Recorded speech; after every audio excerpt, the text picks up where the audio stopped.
전능하사 천지를 만드신 하나님 아버지를 내가 믿사오며 그 외아들 우리 주 예수 그리스도를 믿사오니 이는 성령으로 잉태하사 동정녀 마리아에게 나시고 본디오 빌라도에게 고난을 받으사 십자가에 못 박혀 죽으시고 장사한 지 사흘 만에 죽은 자 가운데서 다시 살아나시며 하늘에 오르사 전능하신 하나님 우편에 앉아 계시다가 저리로서 산자와 죽은 자를 심판하러 오시리라.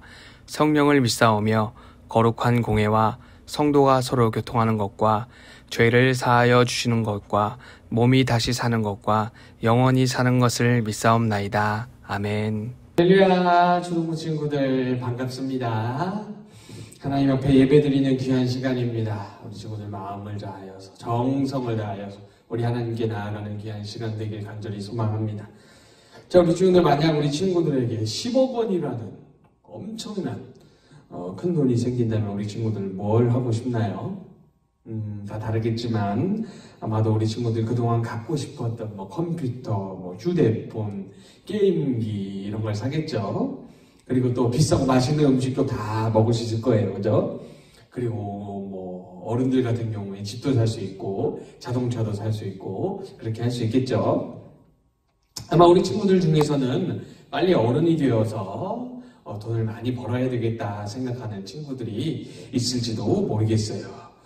근데 우리 친구들 그거 알고 있나요? 돈은 우리가 살아가는데 꼭 필요한 겁니다. 반드시 필요한 거예요. 하지만 돈이 모든 것을 다 해결해 주지는 못합니다.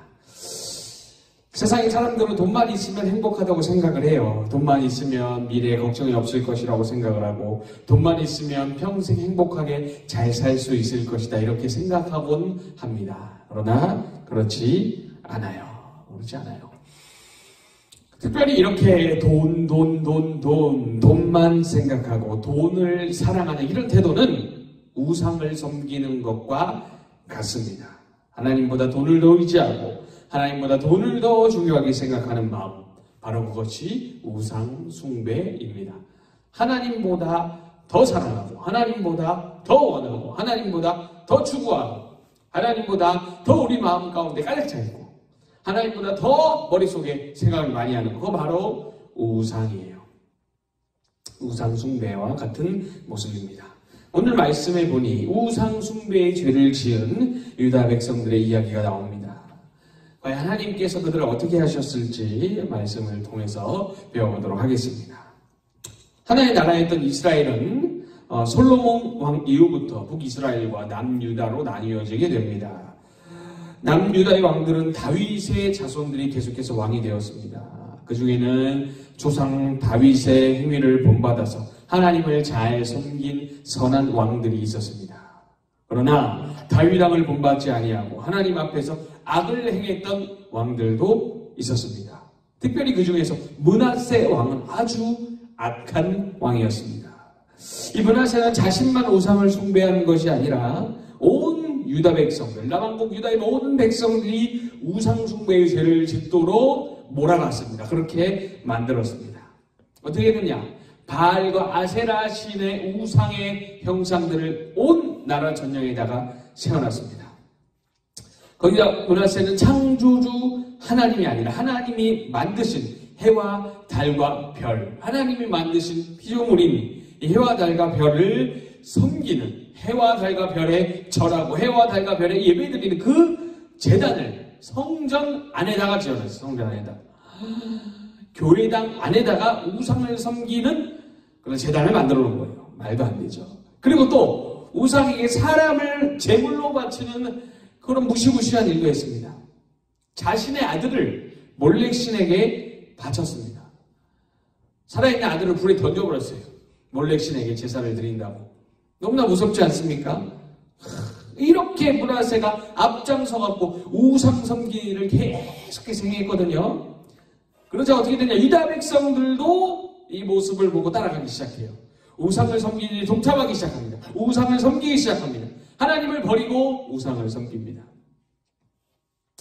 이런 유다의 우상 숭배는 므낫세 왕으로 끝난 게 아닙니다. 므낫세 왕의 아들인 아몬 왕의 시대도 심각했습니다. 그리고 그 다음 왕인 요시야 왕의 시대가 와서 더욱 심각해졌습니다. 정말 계속해서 시간이 갈수록, 해가 갈수록, 왕이 바뀔수록 이 우상숭배의 죄악이 심해지는 거예요.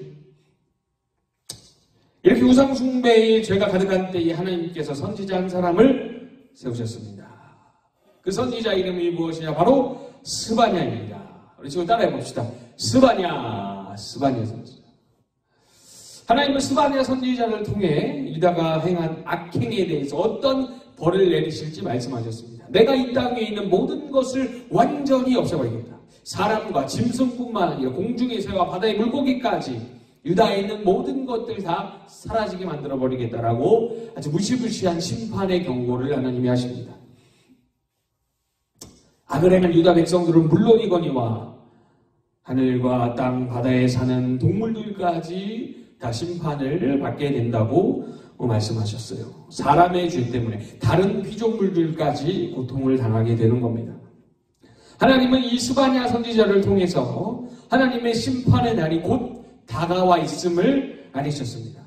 하나님의 심판의 날은 다른 말로 여호와의 날이라고도 성경이 말씀하고 있어요. 여호와의 날. 이 심판의 날, 여호와의 날이 오면 사람들이 가진 금과 은이, 돈이 아무 쓸모가 없게 된다라고 말씀하십니다. 하나님의 진노의 불이 이 땅 가운데 임하여서 다 불태워버릴 것이다라고 말씀을 합니다. 유다 백성은 이 무시무시한 심판 앞에서 아무것도 하지 못하고 슬프게 통곡할 것이다 라고 하나님이 경고를 하십니다. 자, 우리 친구들 너무너무 무섭지 않나요? 이런 심판을 피할 수 있는 방법이 있을까요? 없을까요? 있습니다. 여호와의 날에 심판을 피하고 구원받는 방법, 바로 겸손이에요. 겸손. 따라해 봅시다. 겸손. 그렇지, 겸손. 이 겸손 사전을 찾아보면 예의범절을 잘 지키고 자신을 낮추는 것, 이걸 겸손이라고 하는데 성경에서 말하는 겸손은 조금 달라요. 하나님만을 나의 왕으로 인정하고 하나님을 의지하는 것, 이것을 바로 겸손이다라고 정의하고 있습니다.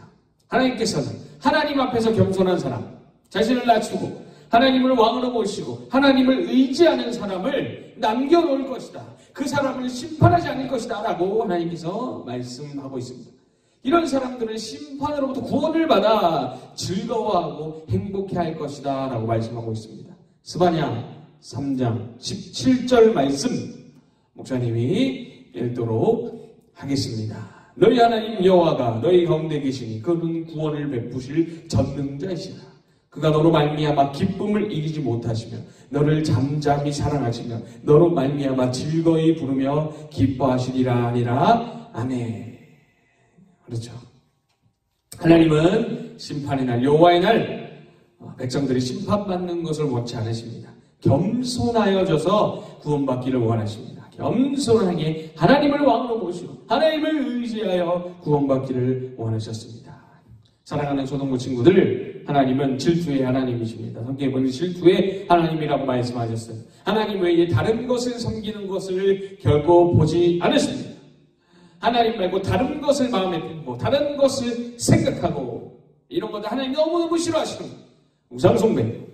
자비로운 하나님이 오래 참으시고 기다려주실 때에 겸손하게 하나님을 왕으로 모시고 하나님을 의지하며 나아가는 우리 친구들 되시길 간절히 소망합니다. 따라합시다. 겸손하겠습니다. 잘했어요.